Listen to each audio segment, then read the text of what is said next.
Yes, I'm Uyin Priye Krumali, and you're welcome back to Core Digest. I'm still in the studio with Mr. Sesan Kareem, social commentator. Welcome once again to the program, Mr. Sesan. Thank you for having me once again. Yes, we take a look at the security challenges in the country now. Earlier, before we went for break, we talked about the 1,000 soldiers allegation, and that in all, the way the administration is handling security issues, how would you weigh them? When President Muhammad Buhari came in the first time, many of us were quite hopeful because of his huge experience in terms of understanding the security machinery of this country. Then the war against insurgency was improved on. But we find out that across different regions of the country, it seems that insecurity is the order of the day.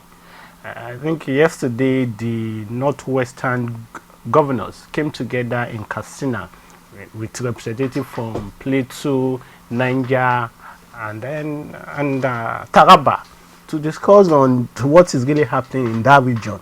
If the region of Mr. President is not safe, where his own state is not safe, and it is a serious issue. So the question is that, do we need an overhaul of the security apparatus in this country? Do we need to bring in fresh ideas by appointing new chief of staffs and all other top officials in the security machinery so that we can have a change of thought and a change of perspective and a change of strategy?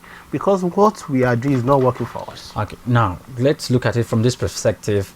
If we are talking about new ideas or new innovations to fight insurgency and all of that, the heads that are the helm of affairs don't take decisions unilaterally. The president, before taking some core security decisions, must have conferred with the chiefs of securities, then the chief of army staff, the chief of air staff, the chief of naval staff, including the chief security advisor to the president.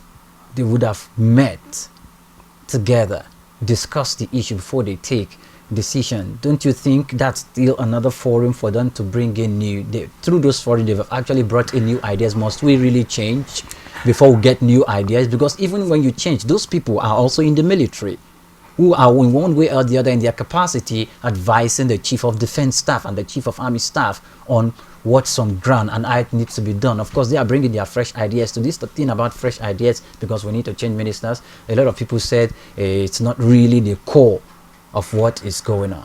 The truth of the matter is that you can't give what you don't have. Let us make this a little bit practical. When a football team is undergoing some challenges, what do? You fire the coach, you get a new coach, they change the strategy, and most of the time they start getting results. Yes or no?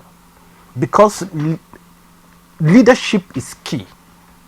So these people have been there for 3 to 4 years now, and we've not seen any significant results. Then we need other people to come on board, because it is when you have people have a new set of ideas, a new strategy, that you can have a new direction. They've been giving us promises and we are not seeing results.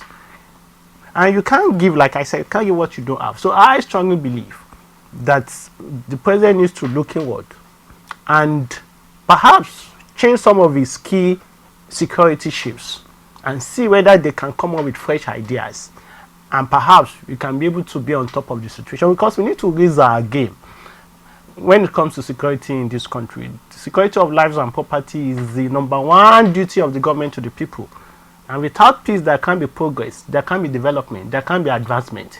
Without peace, people cannot do their normal lives, they can't do their businesses, they can't practice their profession, they can't do their trading. You can't think of long-term investment in any country when there is no peace and security.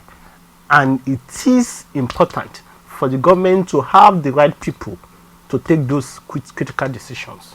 So, and the leadership will influence the strategies, it will influence the tactics, it will influence the training, it will influence the culture of the people in those institutions. Okay.